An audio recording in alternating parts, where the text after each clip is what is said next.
Hello, I'm Suzi Digby. I am the director of Aura Singers, which is a professional group of singers. I commission an enormous amount of new choral music, and I work with many choirs all over the world. I'm also passionately interested in music education. So my hidden gem from Carols for Choirs is Crown of Roses by Tchaikovsky. It's an absolute favorite of mine. I've performed it for many, many years at Christmas time with many different choirs. It's a gem. I think it's one of the really great small-scale choral settings of all time. It has a most fascinating history. So originally, the text was written by an American poet called Richard Henry.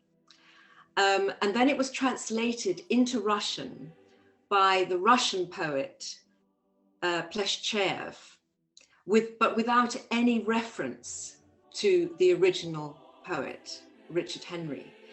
And he translated it into Russian from the English.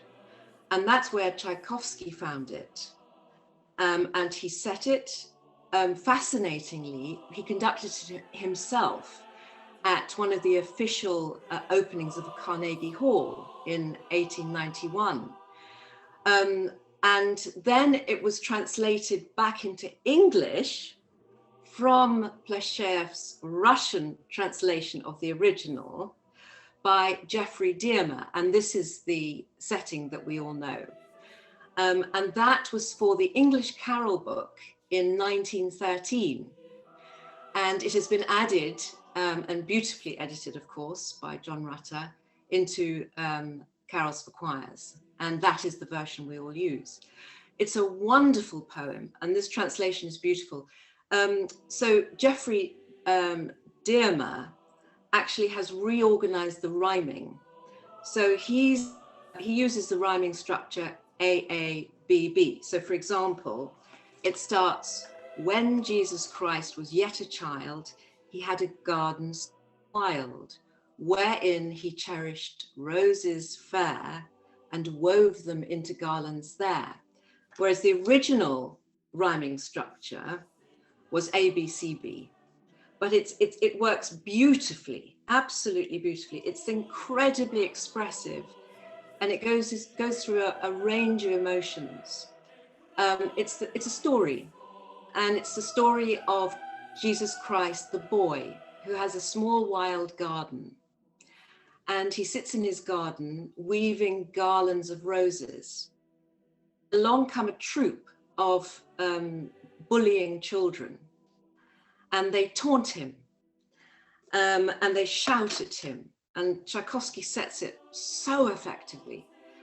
And the words are this: and seeing roses on the tree, with shouts, they plucked them merrily, and they say, do you bind roses in your hair? They cried in scorn to Jesus there.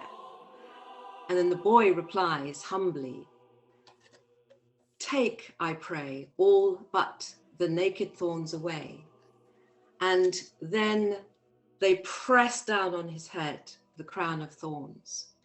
And then the final, very, very powerful words, till on his forehead, fair and young, red drops of blood like roses sprung. So it has an amazing amount of content, but the genius is the way that Tchaikovsky scores this for unaccompanied choir. It is so powerful and so effective, and so economical.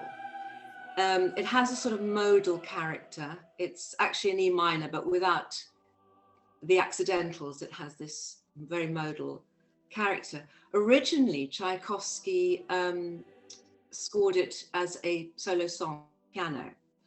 I think that was back in 1883.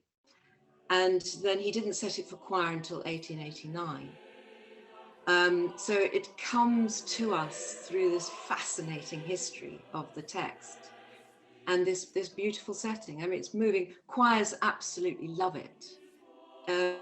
it just goes through such a range of feelings and emotions and the imagery that you can do a lot with it chorally.